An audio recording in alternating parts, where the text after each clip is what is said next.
Sam Kerr aims to elevate another Women's FA Cup final as Chelsea meet Manchester City. If there was one thing to rival the level of Sam Kerr's technique and composure under pressure, it was perhaps her certainty. The striker had predicted she would score a worldie to help seal Chelsea's third consecutive Women's Super League title, and by time it was all wrapped up she had scored two. After the first, which brought Chelsea level at 2-2, after they had trailed Manchester United on the final day of the season, she ran over to manager Emma Hayes. "Today is our destiny," she told her. "Never in my career have I seen that," Hayes said afterwards. What followed was inevitable, and Kerr knew it, Chelsea's opponents knew it, and ahead of the Women's FA Cup final on Sunday it is Manchester City's challenge to overturn it.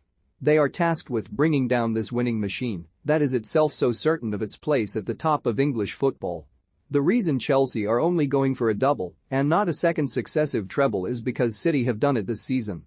City's victory in the League Cup final in March proves Chelsea are not unbeatable, even though the form and presence of Kerr can make them appear so on such occasions, and it doesn't get bigger than the FA Cup final at Wembley.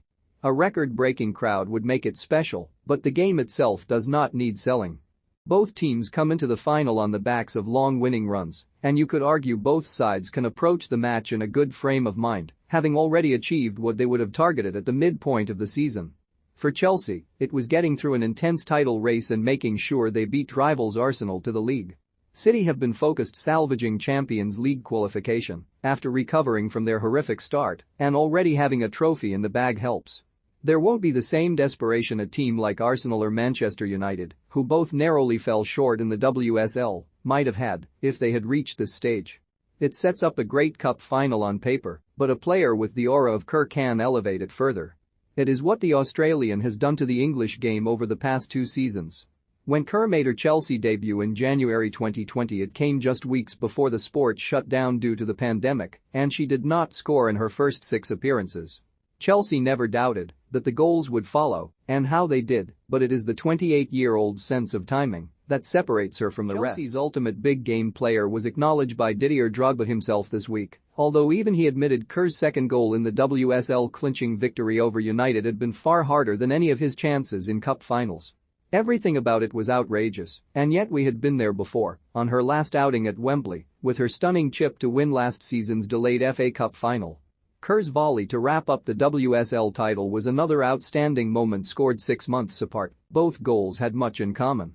Vision, technique, and ability to recognize the moment, as well as supreme confidence. Kerr made a joke at how awkward she felt as she stepped up to receive the Football Writers' Player of the Year award last week, but she is transformed when on the pitch. As times like a raging bull with a killer instinct, Kerr arrived here already a global star and has not only taken to English football but risen above it. She was done so in recent weeks without a running mate Fran Kirby, but in a theme of Chelsea's season, others have stepped up. It was fitting that Chelsea's scorers last Sunday, Kerr, Guro Reiten and Aaron Cuthbert, all arrived at the right time and when it was needed. Depth off the bench helped too, with Beth England and Jai So-yun, who along with Pernille Harder will aim to provide service to the focal point. Sam Kerr's chip against Arsenal sealed last season's FA Cup final. It is perhaps what is missing from City. Ellen White should start for England this summer given her now unmatched international record, but she scored only 4 in the WSL this season, while Bunny Shaw has not had the easiest of debut seasons. Lauren Hemp is their top goalscorer after hitting 20 from the left wing, and Hayes has always warned her team about the need to shut her down at source. The return of Chloe Kelly on the other side is another bonus for City in a season that has been about the gradual reassembly of their team following an injury-hit start to the year. City lost 4 of their opening 7 in the league and were at 1.9th in the table, but they stuck together and have been on the best run in the country since February. While Chelsea have won 11 in a row, City's run of 13 consecutive victories stretches back further to February. If it had not been for that start, City could have challenged, and it is a sign of the talent at their disposal, that of Serena Wiegman's likely starting lineup at the Euros. There's a good chance at least 5 or 6 will be City players.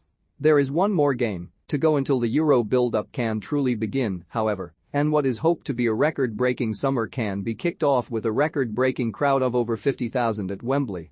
It is a stage fitting for perhaps the best striker in the game right now, who can take the occasion on 2 even higher levels.